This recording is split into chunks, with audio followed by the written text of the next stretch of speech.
Professor 20,000 रुपए में और दूसरा प्रोफेसर 1.5 लाख रुपए में, जिसकी सेम वर्किंग है, क्या वो 1.5 लाख रुपए जो ले रहा है वो जस्टिफाई कर पा रहा है कि मैं एजुकेशन दे रहा हूं?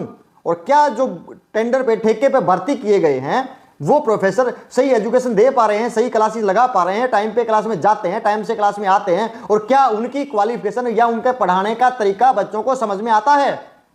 बहुत चीजें ध्यान में रखने की हैं और जो वाइस चांसलर को करना चाहिए। इसी पे अभय सिंह चौटाला ने काबिलियत पर सवाल उठाया था।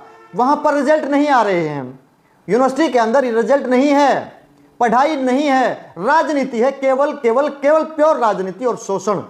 चाहे कर्मचारियों का शोषण हो, चाहे बच्चों का शोषण हो, चाहे लड़कियों का शोषण हो, चाहे लड़कों का शोषण हो, चाहे सिक्योरिटी गार्डों का शोषण हो, चाहे कच्चे कर्मचारियों का शोषण हो, वहां पर किसी भी कहीं ना कहीं किसी न किसी रूप में सभी का शोषण किया जाता है।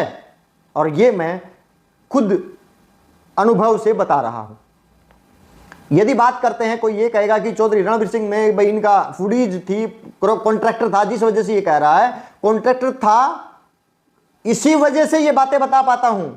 इसीलिए इस कॉन्फिडेंस से मैं आपको बता रहा हूं कि बहुत एविडेंस हैं उनके खिलाफ, और बहुत से नेताओं को भी पता है इस बात का कि उनके एविडेंस मौजूद हैं। एफआईआर करवाने के बाद भी हम शांत बैठे हैं, इसका मतलब ये नहीं है कि हम चुप हैं, तो इसका मतलब ये नहीं है कि हम गलत हैं।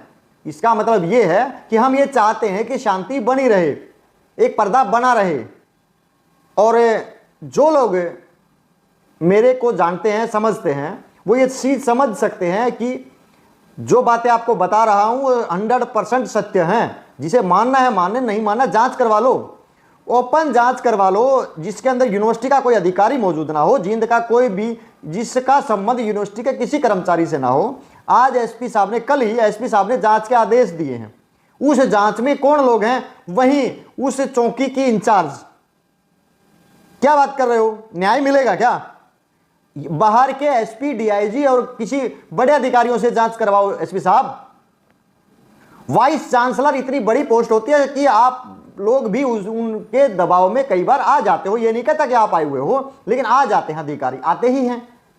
मैं खुद भुगतभोगी हूं, मेरे साथ ही ऐसा हुआ है कि उनके प्रेशर में बहुत चीजें हुई नहीं है।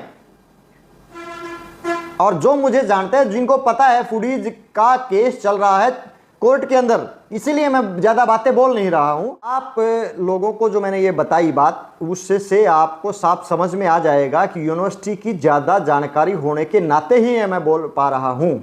और जो लोग विरोध करते हैं वो वहां पर चापलूसी करते हैं, और चापलूस पवन अहलावत नहीं है। तो जुड़े रहें, देखते रहें हरियाणा रिपोर्ट। धन्यवाद, नमस्कार, जय हिंद।